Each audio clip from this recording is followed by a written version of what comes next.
సురక్షితం, వెయ్యంతల సురక్షితం. కాబట్టి అసలు కంపారిజనే లేదు. కాబట్టి మైక్రోగ్రామ్స్లో మాత్రమే ఇన్హేలర్స్ ఉంటాయి. కాబట్టి తల్లిదండ్రులు దీని మీద ఎక్కువగా భయపడాల్సిన అవసరం లేదు.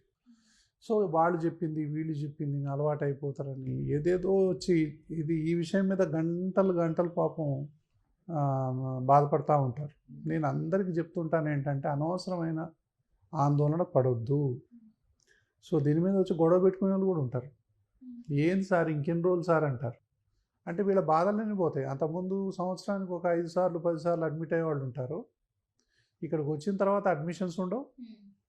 స్కూలుకు అంతకుముందు వారానికి 2-3 సార్లు పోతే 3-4 సార్లు ఆబ్సెంట్ అయ్యేవాళ్ళు ఉంటారు. తర్వాత అసలు ఆబ్సెంట్ అనేది ఉండదు.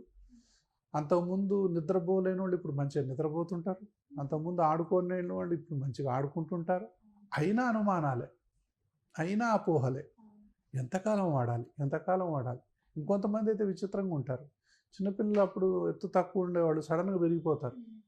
ఎందుకు ఇన్హేలర్స్ మనం కరెక్ట్ వాడగానే ఏం సార్ ఈ మందుల సైడ్ ఎఫెక్టా సార్ ఇది, ఏం సార్ ఇంతెత్తయ్యాడు అంటారు.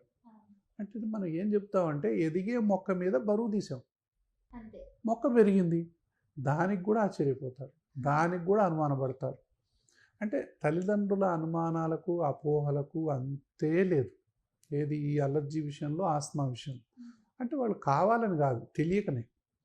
ఒకసారి తెలుసుకున్న తర్వాత అది సురక్షితం అని చెప్పిన తర్వాత కూడా మళ్ళీ అడుగుతూనే ఉంటారు. కాబట్టి నేను ఒకేసారి ఏం చెప్తానంటే ఎప్పుడైతే మీరు ఒక మంచి డాక్టర్ని సెలెక్ట్ చేసుకొని, ఆస్తమా మీద 30 సంవత్సరాల నుంచి నేను ఒక పీడియాట్రిక్ అలర్జిస్ట్గా ప్రాక్టీస్ చేస్తున్నాను.